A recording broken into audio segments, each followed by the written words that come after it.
When I was 8 years old, I had a strong affinity for sugar.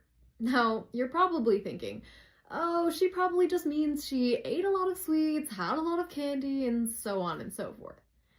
But what I really mean was that sometimes I felt like opening the wholesale bag of sugar that my parents would use to refill the jar of sugar that they used for their evening chai and eating from it.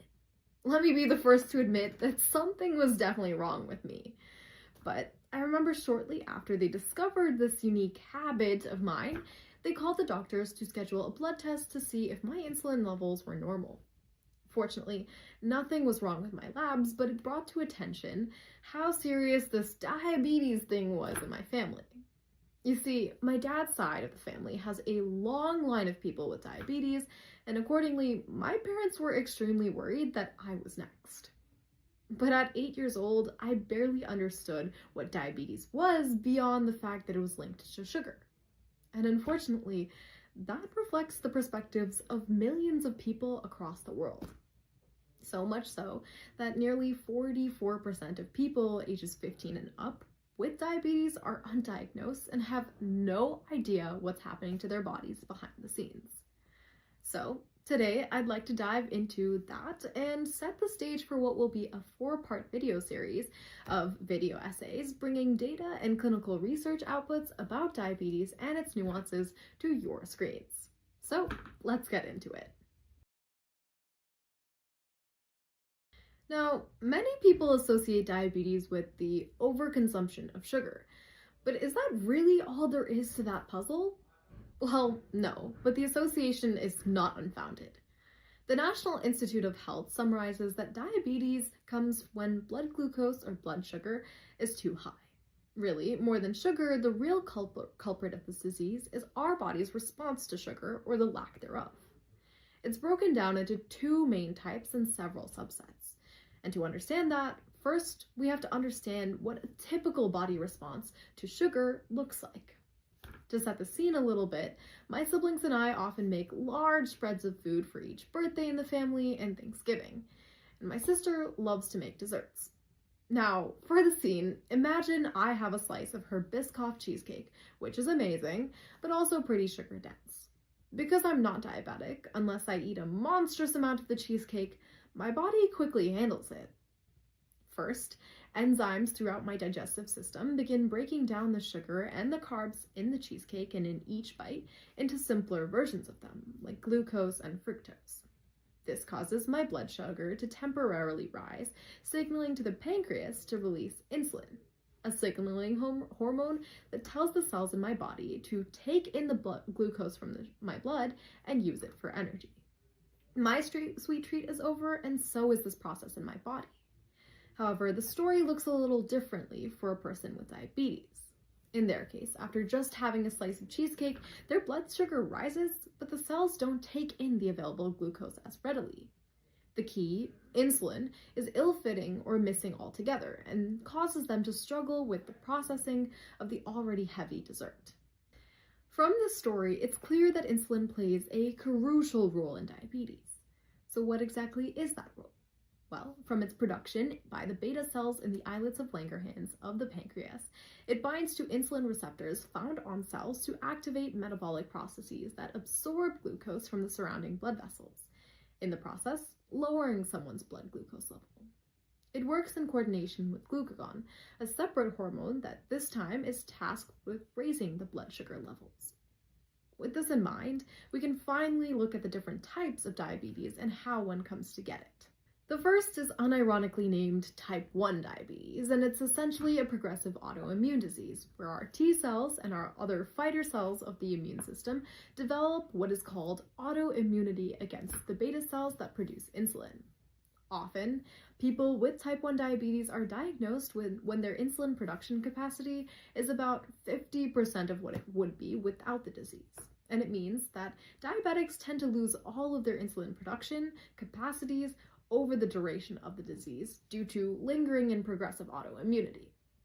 About 5.7% of adults in the United States have type 1 diabetes, with the exact number growing every year. As for who and how one gets type 1 diabetes, it's thought to be about 50% genetic, making it most common to be diagnosed in childhood and adolescence. The second type of diabetes is, you guessed it, type 2 diabetes. And it occurs when the function of insulin is distorted through overuse and or stress to the beta cells that produce insulin. To better explain this and understand all of the topics I wanted to cover in this video series, I had the pleasure of speaking with several diabetes professionals, one of whom is Dr. Alyssa Manning from the Broad Institute in Boston. Type 2 diabetes is, there are a couple of different paths or pathways or mechanisms that we believe is playing a role in type 2 diabetes.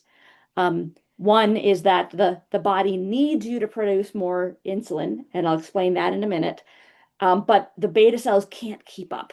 And the beta cells, the pancreatic beta cells, are then becoming exhausted. Basically, they are growing really old and stopping the production of insulin. So you have fewer and fewer cells that are making the insulin hormone. So generally, the insulin secretion mechanism, when it decreases, when the ability of your body to create insulin decreases, that's one of the major causes for someone to be diagnosed with diabetes.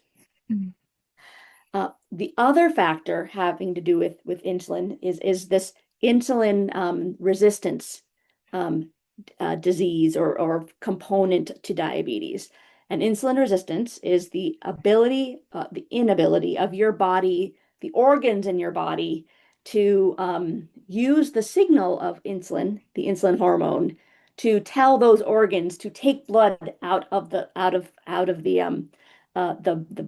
take sugar out of the blood and store it for later use. And the major organs that are involved in insulin resistance are your liver, your the skeletal muscle, the major muscles that are helping you move your body, and the adipose deposits, the fat deposits in your body. So fat and muscle and liver are the primary places in your body that store sugar. So type 2 diabetes usually arises as a consequence of increased insulin resistance. So insulin resistance exists in a person when their body's not listening to the hormone insulin. The pancreas is making more and more insulin to try to get the body to listen to the signal. And eventually the body cannot create enough insulin. The organs do not suck up the glucose, absorb the glucose, the sugar. And when you take a blood test, your sugar levels are really high. So this beta cell insulin production versus the peripheral organs, the peripheral we mean by I think the organs of the liver, the muscle, the fat, not hearing the signal of the insulin hormone and not absorbing the glucose. That is the classic type 2 diabetes disease. With those two main types out of the way, here are a couple common subforms of diabetes that don't have as predictable names and are still very important to understand. The first is a non-permanent and durational type of diabetes, gestational diabetes. As the name suggests, it occurs during pregnancy and is usually due to the hormone changes occurring in a mother's body during the course of her pregnancy. While it is often symptomless and temporary, it's necessary to mitigate for the health of the baby and the mother, and it can increase the mother's risk for type 2 diabetes later down in her life. Second, we have a subform of type 2 diabetes called monogenic diabetes, which happens due to a singular gene change that leads to the development of diabetes very early on in life. I explain this way more in depth in the fourth video of this series, all about genetics, so I definitely encourage you to watch that if this piques your interest. Knowing all that we know now, I bet the question is hanging in all of your minds. How exactly do cells just get up and stop working? Can I develop autoimmunity? And these are all valid questions. While research is still being done to understand the breadth of the causes of diabetes, there are a couple big ones that we know to predict diabetes. For type 1 diabetes, as I mentioned, there is a decently sized genetic component that contributes to someone's likelihood of being diagnosed with this disorder. There is also a lot of current research being done and conducted to explore if viruses can add to this risk and or make us vulnerable to autoimmunity. But I'll save that topic for the third video in this video series about our immune system's relationship with diabetes. On the other hand, for type 2 diabetes, obesity is a major predictor alongside someone's genetics. Coming back to my story from when I was 8, the reason that my parents had such a large cause for concern was due to my already high genetic likelihood for developing diabetes. However, it is important to note that genetic predictors, especially for a polygenic disease like diabetes, are not deterministic, but rather one factor among many. On that same note, however, epigenetic marks and gradual changes to entire populations' genomes have been thought to be linked to the risk factor of certain ethnicities for diabetes. To better explain this and the general contributors to someone's risk, here is a clip from an interview I had with Dr. Robert Frykberg, a practicing podiatrist specializing in diabetes for nearly 40 years. It's always a combination of genetics, of heritage. Remember the thrifty gene theory again, whereby people of, let's say, Asian heritage, even I think Middle Eastern heritage, which has, the Middle East has some of the highest rates of diabetes in the world, because they have that thrifty gene, which means with food sources are traditionally were very sparse, and they had to conserve all their energy. So they're very prone to conserve energy on small amounts of food. But then you give them this large influx of a Western diet with sugars and carbohydrates and an abundance of food. Their genetic profile and their metabolism can't really handle things. So it's really a combination of diet. It's a combination of heredity, genes. While the thrifty gene theory is not rooted in actual genetics, it's an example of how subtle adaptations that populations adopt in response to social events impact our risk for diabetes and disease on a broader level. Obesity, on the other hand, has a much more direct link to someone's risk for diabetes.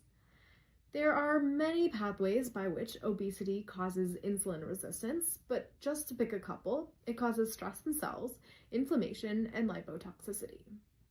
Starting with the first pathway, cell stress or oxidative stress can occur because of obesity due to elevated levels of lipids, as well as deficiencies in vitamins, poor dietary habits, as well as increased cell function in order to accommodate the excess body weight, just to name a few.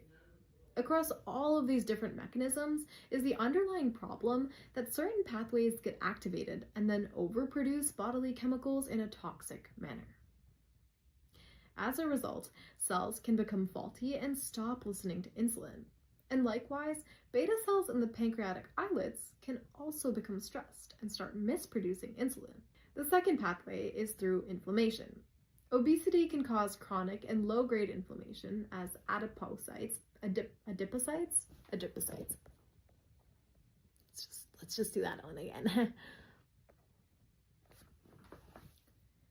The second pathway is through inflammation. Obesity can cause chronic and low-grade inflammation as adipocytes or fat cells begin to secrete pro-inflammatory substances, cytokines, that cause immune cells like macrophages to start a chain of inflammatory responses. This, in turn, tires out beta cells over time and leads to insulin resistance. And finally, lipotoxicity, or the harmful accumulation of lipids in adipocytes, can cause insulin resistance because these enlarged adipocytes form metabolically toxic products that can damage insulin producers, or beta cells.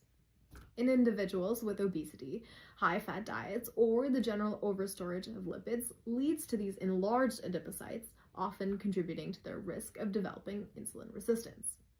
And unfortunately, the thing about obesity and diabetes is that the harmful relationship doesn't just go one way. They're both equally bad for each other. And this is partially due to a byproduct of diabetes, hyperglycemia. In diabetic individuals, the lack of being able to readily absorb glucose from the bloodstream means that there is often an elevated level of sugar in one's blood. This can lead to toxic chemicals building up in the body, causing a host of issues, starting with oxidative cell stress, inflammation, neuropathy, and going as far as diabetic ketoacidosis. Let's just say it's not pretty. Diabetes and obesity are really just two halves of a really vicious cycle.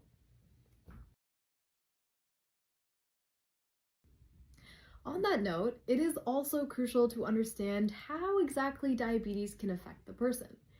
Due to hyperglycemia and obesity that tends to come from this hyperglycemia, people are at a heightened risk for cancer, heart disease, and sleep disorders.